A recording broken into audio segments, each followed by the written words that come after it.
Greetings, Keishlings. Keishan Prime here with my review of One Piece Chapter 909, Sebuku. I think I pronounced it right finally.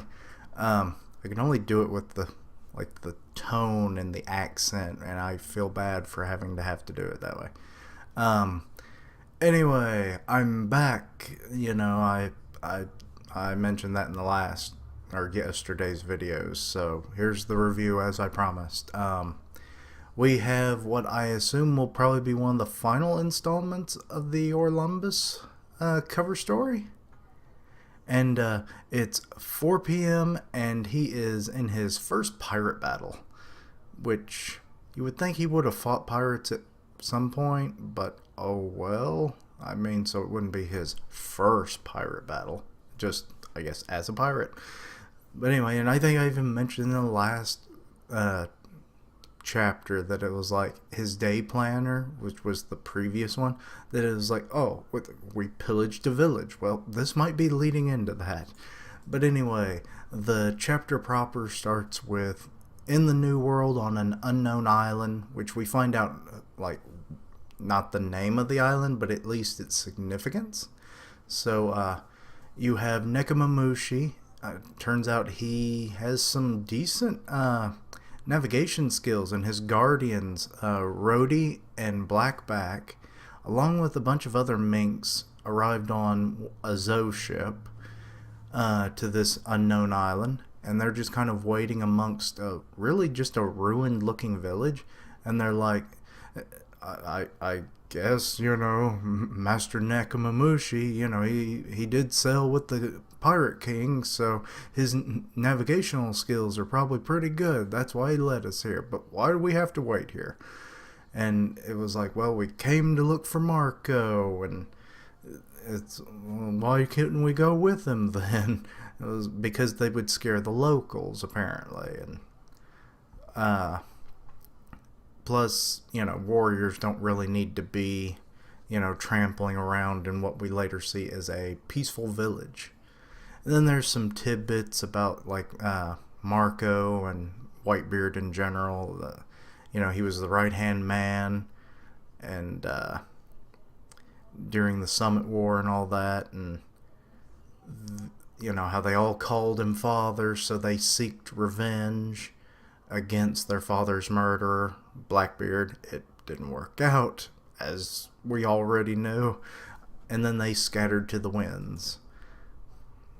We find out that this little village is a quaint little village hidden behind a waterfall, which is a trope in manga and anime anymore, isn't it?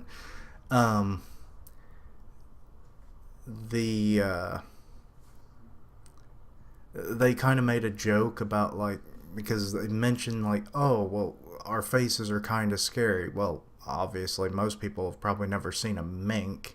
So, I mean, animal people are probably not something you normally see every day out on the outskirts of the world, But they were like, well, Master's face is scarier than ours. Only when he's angry, though. And that they said his smile's cute. And we see a picture of the village through the waterfall, or the cave behind the waterfall, and it looks very nice and peaceful. And we see Marco, he's healing up somebody, and Nekomamushi is just watching, and we find out that Marco is just a doctor now for this village. He was healing up a Sphinx, which we later see, like, a bunch of Sphinxes, so I don't know, is this the origin of where the Sphinxes come from? So then does that mean the world government knows where this place is, because they have one guarding Impel Down, the second level. So I think it was leading up to the second level, right? Yeah. So it was kind of interesting that they introduced such a beast here, of all places. But Marco's acting as doctor because, as it's revealed in this chapter, his healing flames are actually able to be transferred over to another person. It's not just for his own benefit, but the effects are like a fraction. Anyway, he's telling this little girl, it's like, okay, just take it easy for a few days, and he'll be able to fly by tomorrow. And she's like, yay! And then it tries to fly, and he's like, "What did I tell you? Tomorrow, not today." And then some other, like, older people are coming. It's like, "Oh, my back," and "Oh, my knees." And then this one kid, which I don't understand why he would be coming for healing. He was like, "My little brother's bullying me." It's like, what is Marco gonna do? He's like, "I put flames on him. Now I have healed him of his assholery." I don't get it. Well, anyway, they start talking about the village itself and why it's so nice. It's because Whitebeard, throughout, this is his hometown. It's where his life began, and it's one of many a place around the world that is just a hellhole, basically, because they were too poor to join the world government, and then, without that protection, it, kidnappers, pirates, it's just crime everywhere, and usually run down and all that. And then there was a bunch of orphans in this town, one of them being Whitebeard, and we see a little Whitebeard, and I think the symbol on his chest, I don't know if that's a Japanese character or not, but that almost looks like it could have inspired his Jolly Roger. And it's like, Pops was among them, and like at a young age he set out, but he always worried about the place. So, like, concealing his identity and his status and everything, he would send them money and supplies. And that's how the island, or at least this particular village on the island, prospered. Plus the fact that it apparently isn't, like, visible from the ocean, that probably helped too. It's his homeland, but he never had a family, as we already knew, and he's an orphan, so that proves it. No family, no friends, he left out, but he wanted his hometown to survive, so it's very nice of him. And the place that he's made is not too bad. Well, Marco's like, "Yeah, we want to protect this place. It's the last thing of Pops we've got left." So they went to the Payback War, and that's how that all started with Blackbeard. Kill or deal, or at least deal with him. I don't know if they were going to kill Blackbeard for what he had done, but given that he has the Gura Gura no Mi, it was not in their favor. And it's like, so this is the last place they've got left. I mean, Blackbeard has either destroyed everything or taken over all of Whitebeard's territory at this point. So it's like, yeah, this is it. This is the last stronghold. And we find out that there's even a tomb for Whitebeard there, built by Shanks. So it did show that they were on very good terms, as we've seen at least on one other occasion. This even got Marco a little teary-eyed, and he was like, "Pops was stingy as hell. He wouldn't get, he'd take other people's drinks and wouldn't treat you to any food. It was because every last penny went to this place." And they all knew it, and that's why they probably never complained.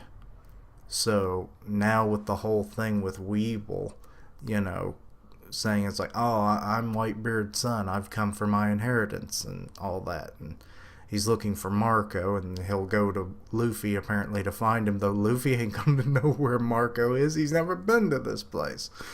And his interactions with Marco in general is not that, not really long at all. So there's no inheritance, so it's not really going to be a good thing. Should he find out, because they'll never believe him anyway. So, and we even find out that, like, Mrs. Bucking, or Backen, was a former crewmate of Whitebeard's at one point about 40 years ago, and they were on the same ship and all that, and they kind of made a joke of, "Oh, well, she's a memento too." And it's like, nope. But yeah, it just, a nice place and all, but Marco can't leave because of the looming threat of Weevil. So he wants Nekomamushi to send a message to Luffy, because he knows they're going to Wano. And then, bung bung, we are in Wano country. which is about what you would expect. It's feudal Japan with some weird architecture of the tree thing that has like the waterfalls and everything. It's weird.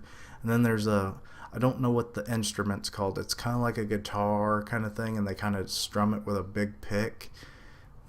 I see them all the time. I wish I knew what they were called.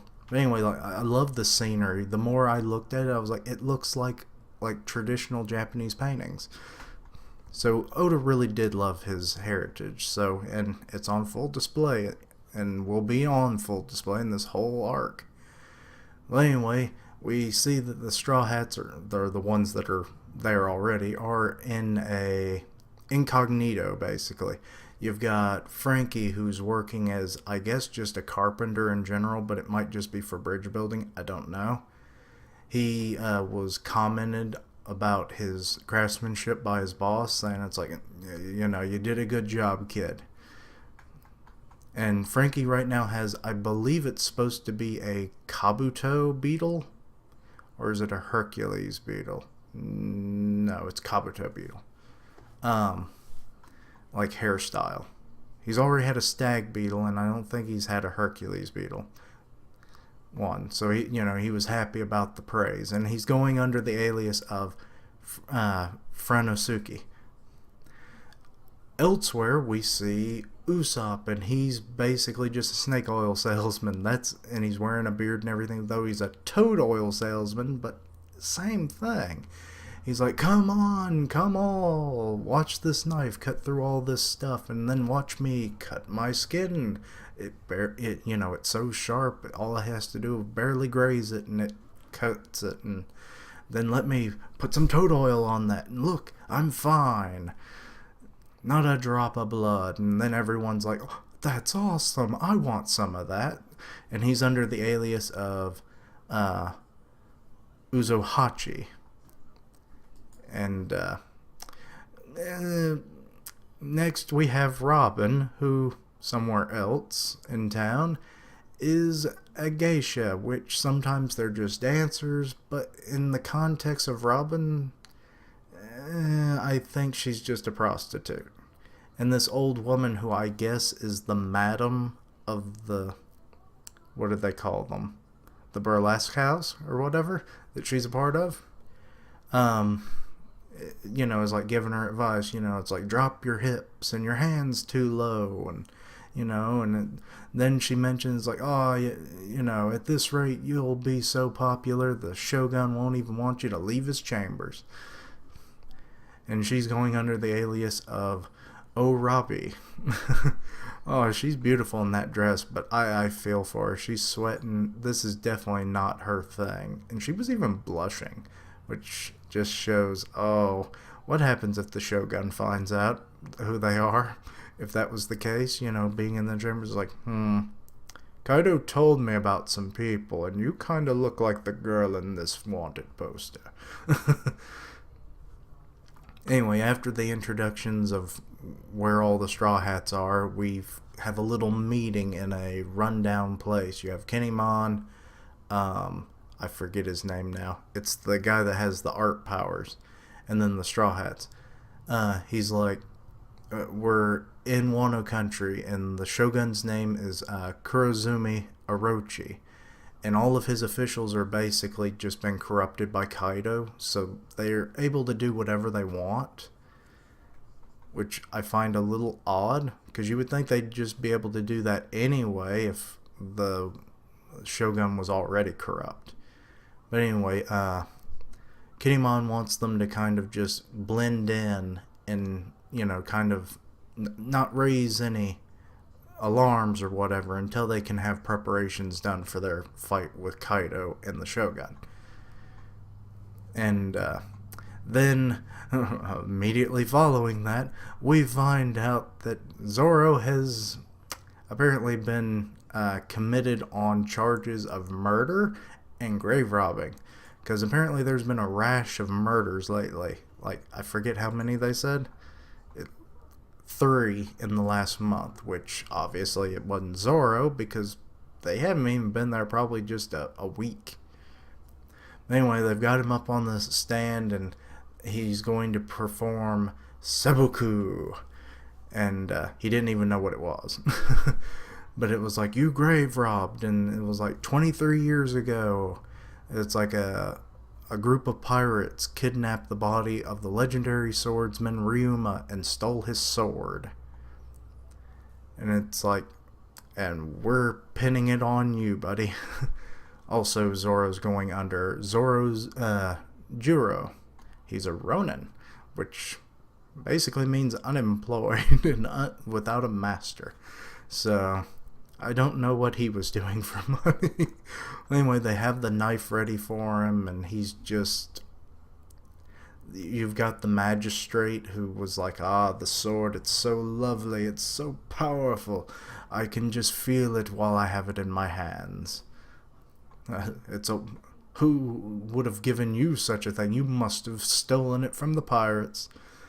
And Zoro's trying to get an explanation of like, why does this knife not have a hilt on it? And it's like, well, you don't need it for what you're about to do, buddy. So you just, you perform it if you got any honor, and then we'll chop your head off to give you mercy. And Zoro, he's getting ready to do it. He's got the knife drawn, and the magistrate's like, a warrior's true honor is found in his last minutes. And it was like, we've got plenty of witnesses, which eyewitnesses don't amount to crap, when you've got a corrupt bunch of people. So the seppuku is about to go on, and Zoro smells blood. It turns out the magistrate is the one who apparently was doing all the murders, which, like I said, corrupt officials means bad stuff goes down.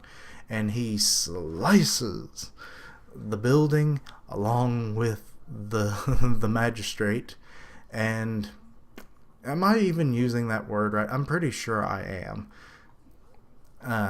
And he does it in Mihawk style. So we're really seeing what Zoro is capable of.